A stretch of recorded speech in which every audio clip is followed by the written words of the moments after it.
जयतु संस्कृतम। एक बार फिर से आपका हमारे YouTube चैनल संस्कृत द्वारा 2.0 पर फिर से स्वागत है। आज हम एक नया चैप्टर लेकर आए हैं, संस्कृत वर्णमाला में वर्णों का उच्चारण स्थान। तो सबसे पहले देखते हैं, पाणिनि ने अपने माहेश्वर सूत्र में संस्कृत के वर्णों के उच्चारण स्थान के बारे में किस तरह से विधान किया है। तो क्रमवार हम देखेंगे। तो देखते हैं, सबसे पहला सूत्र उनका है अ कु ह विसर्जनीया नाम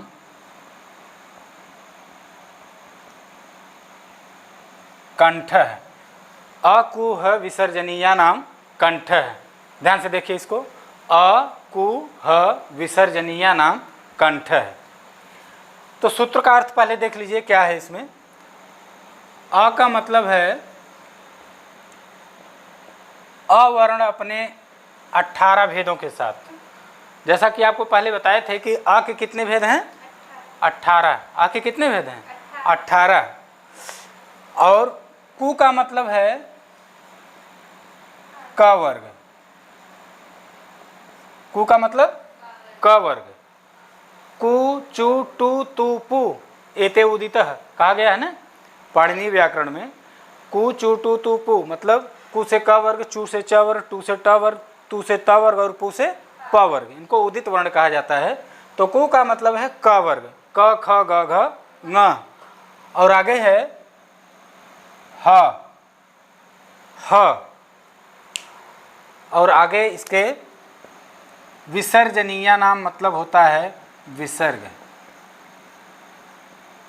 विसर्ग का चिन्ह इस तरह से है। तो इतने वर्णों का उच्चारण स्थान क्या है? कंठ।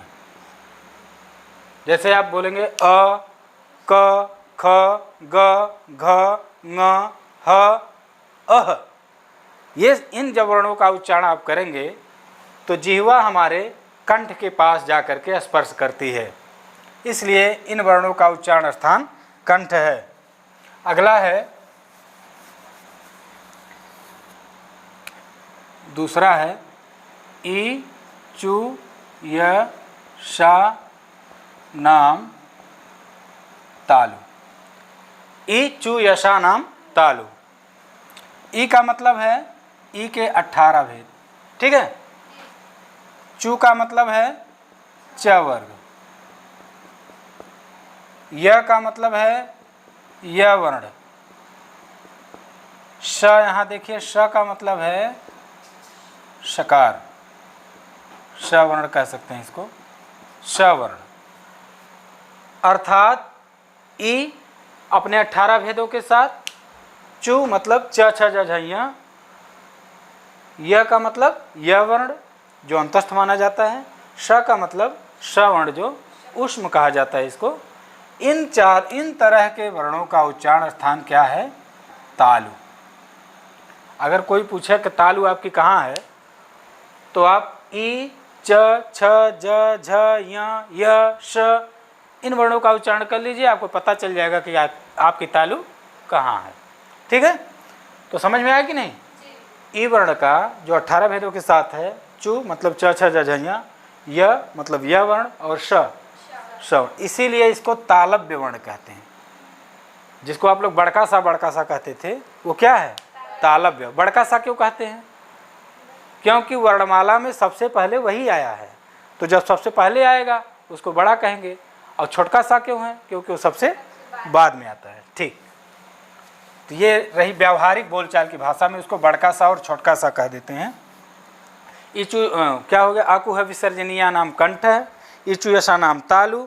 अगला है तीसरा, री टू र शा णाम मूर्धा।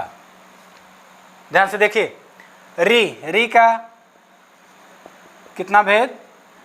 18। 18 भेदों के साथ री, ठीक है। टू का मतलब ट वर्ग। टू का मतलब क्या हुआ? ट वर्ग। और र का मतलब र वर्ण। ठीक है।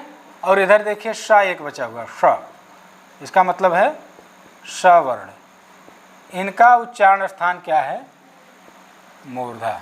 ठीक है, उच्चारण करेंगे आप री र, री ट ठ ड ढ ण र और श। इन वर्णों का उच्चारण करते समय आप ध्यान दीजिएगा कि इसके पहले जो आप उच्चारण किए हैं इचु यशानाम तालु में, जिह्वा थोड़ा सा और ऊपर जाकर के मुड़ती है, उस स्थान को कहते हैं मूर्धा। इसीलिए इस श को मूर्धन्य वर्ण कहते हैं, मूर्धन्य श। ठीक है, ये आया कि नहीं? री अपने 18 भेदों के साथ, टू मतलब ट वर्ग ट ठ ड ढ ण, र का मतलब र वर्ग और श का मतलब श वर्ण। इनका उच्चारण स्थान मूर्धा है। आगे है ऋतु लसा नाम दंता। ऋतु लसा नाम दंता। ली का मतलब है ली। कितने भेद हैं ली के? इसका दीर्घ नहीं होता है, इसलिए इसके 12 भेद ही शेष बचते हैं। ठीक है। तू का मतलब त वर्ग, मतलब तो थ द ध न। ला का मतलब ला वर्ण। ठीक है, ये अंतस्थ माना जाता है। स का मतलब स वर्ण, जिसको आप लोग छोटका सा कहते हैं, सरौता वाला सा। ठीक है, इन वर्णों का उच्चारण स्थान क्या है? दंत है। जब भी आप उच्चारण करेंगे इन वर्णों का, तो आपकी जिह्वा दांत के पास जाकर के स्पर्श करती है, जैसे ली त थ द ध न ल स। ठीक है, तो इस तरह के इन वर्णों का उच्चारण स्थान यहाँ दंत हो गया है। अगला है उपोपधमानीया नाम ओष्ठव। उपोपधमानीया नाम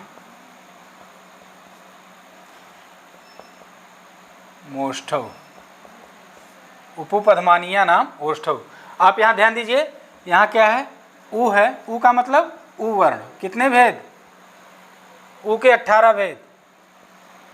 ठीक है, यहाँ देखिए पा पे बड़े उ को मात्रा है ना, तो यहाँ छोटा उ होगा। उपोपध, उपधन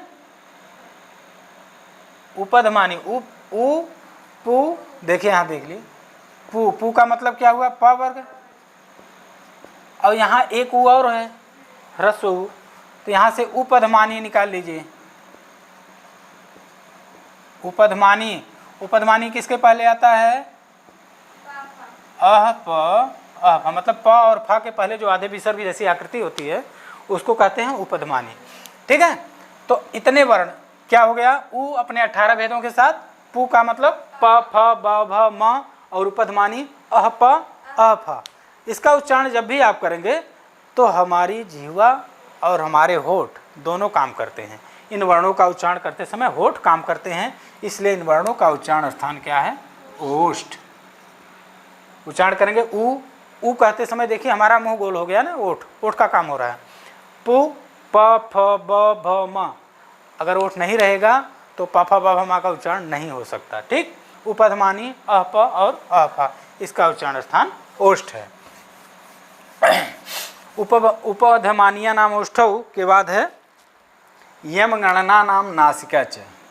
य म ङ ण ना नाम नासिका च। इन वर्णों को विशेष ध्यान दीजिएगा। देखिए य म ङ ण न, य म ङ ण न, ये पंचमाक्षर है, हर वर्ग के 5वें अक्षर हैं। ठीक है, इनका जिक्र ऊपर किया जा चुका है। इचु यशानाम तालु, चु में च वर्ग आया है कि नहीं? च वर्ग में यहाँ आएगा कि नहीं? उपोपधमानीय नाम ओष्ठौ, पु में प वर्ग में म आएगा। ठीक है ना। अकुह विसर्जनीय नाम कंठ में ग आएगा। तो एक एक उच्चारण स्थान तो उसके हो चुके हैं। यहाँ बताया गया कि यम गणना नाम नासिका च, ये जो च है यह द्योतित करता है कि इसका एक उच्चारण स्थान क्या है? नासिका भी है। ठीक है, अर्थात इन वर्णों का उच्चारण स्थान तो पहले कहा जा चुका है, लेकिन उसके अतिरिक्त इसका एक उच्चारण स्थान नासिका भी है। ठीक है, इसलिए इसको अनुनासिक व्यंजन कहते हैं, नासिक वर्ण भी कहते हैं। अगला है ए दैतो कंठ तालु। ए दैतो कंठ, ए दैतो की पहले इसका विग्रह कर लीजिए। देखिए यहाँ एत और ईत आयत, ठीक है। इसी का पंचमी एक वचन हो गया है दैतो, यहाँ तक को द हो गया है, संधि में बताया जाएगा। तो एत का मतलब केवल ए है, पहले बताया जा चुका है तपरस तत्कालस्य सूत्र से, जिसके वर्ण जिस वर्ण के बाद तकार आता है वह वर्ण केवल अपना बोध कराता है। तो एत का मतलब केवल ए और ऐत का मतलब केवल ऐ। ए और ऐ का उच्चारण स्थान क्या है? कंठ तालु। क्यों? ए कैसे बना है? किस वर्णों से? अ और ई से, ठीक। अ का उच्चारण स्थान ऊपर आप पढ़ चुके हैं कंठ, ई का उच्चारण स्थान तालु, ठीक। इसलिए जो अ और ई से बना ए है उसका उच्चारण स्थान क्या होगा? कंठ तालु, ठीक है। उसी तरह से ऐ कैसे बना है? अ और ए से। अ का उच्चारण स्थान कंठ, ए का उच्चारण स्थान कंठ तालु, इसलिए ऐ का उच्चारण स्थान क्या हो गया? कंठ तालु। आया बात? आई समझ में? ठीक। अगला देखिए, ए दैतो कंठ तालु हो गया। ओ दौतो कंठोष्ठम, ओ दौतो कंठोष्ठम, ठीक है। फिर वही बात आएगी, यहाँ क्या है? ओत, ठीक, और औत। ओत का मतलब ओ, यहाँ त नहीं रहेगा, और औत का मतलब केवल औ, ठीक। अब ओ देखिए कैसे बना है? आ और ऊ से। आ का उच्चारण स्थान क्या है? कंठ। ऊ का उच्चारण स्थान ओष्ठ है, इसलिए आ ऊ से बनने वाले ओ का उच्चारण स्थान क्या हो जाएगा? कंठोष्ठ हो जाएगा, ठीक। औ को देखिए कैसे बना है? आ से बना है और ओ से बना है, ठीक। आ का उच्चारण स्थान कंठ, ओ का उच्चारण स्थान कंठोष्ठ, इसलिए औ का उच्चारण स्थान भी क्या है? कंठोष्ठ है। यहाँ तक समझ में आया? ठीक। वकारस्य दंतोष्ठम, अगला है वकारस्य दंतोष्ठम। वकारस्य मतलब केवल व का। पाणिनि ने केवल व के लिए एक सूत्र बना दिया, वही सबसे अलग तरह का व्यंजन है, इसलिए उनको अलग से एक सूत्र बनाना पड़ा। वकारस्य दंतोष्ठम, व का उच्चारण स्थान क्या है? दंत और ओष्ठ, ठीक है। समझ में आया? अगला है जिह्वा मूलीयस्य जिह्वा मूलम, जिह्वा मूलीयस्य जिह्वा मूलम, ठीक है। जिह्वा मूलीय वर्ण आपको बताया गया है कि जो आधे विसर्ग जैसी आकृति क और ख के पहले आती है उसको क्या कहते हैं? जिह्वा मूलीय, ठीक। अब इस जिह्वा मूलीय का उच्चारण स्थान जिह्वा मूल है। जिह्वा मूल क्या होता है? जिह्वा माने जीव, मूल माने होता है जड़। जीव की जड़ कहाँ है? यहाँ ना, कंठ के पास है ना, इसीलिए कभी कभी कंठ को भी जिह्वा मूली मान लिया जाता है, ठीक है। लेकिन जिह्वा मूल अलग है। जब कभी मान लीजिए विकल्प में आ जाए कि जिह्वा मूली वर्णों का उच्चारण स्थान क्या है, अगर वहाँ विकल्प में जिह्वा मूल न दिया हो, कंठ दे दिया हो, तो आप कंठ भी लगा सकते हैं। लेकिन अगर जिह्वा मूली दिया होगा तो आप जिह्वा मूली लगाएंगे।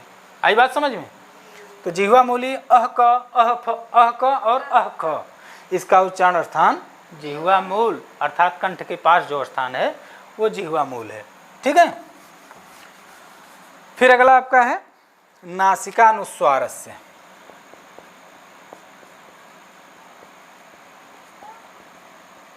नासिका अनुस्वारस्य। अयोगवाह में आपने पढ़ा था, अयोगवाह कितने हैं? चार अयोगवाह हैं।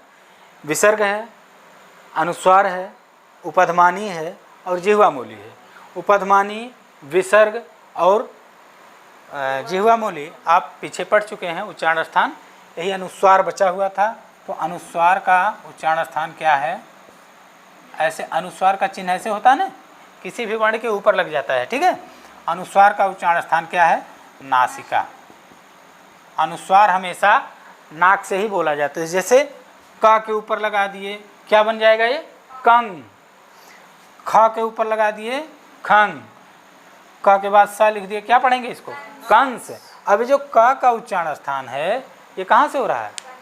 क में जो आ है, आ के ऊपर अनुस्वार लगा है, उस अनुस्वार का उच्चारण स्थान कहाँ से हो रहा है? नासिका से हो रहा है, इसलिए इसको नासिक वर्ण कहते हैं अनुस्वार को।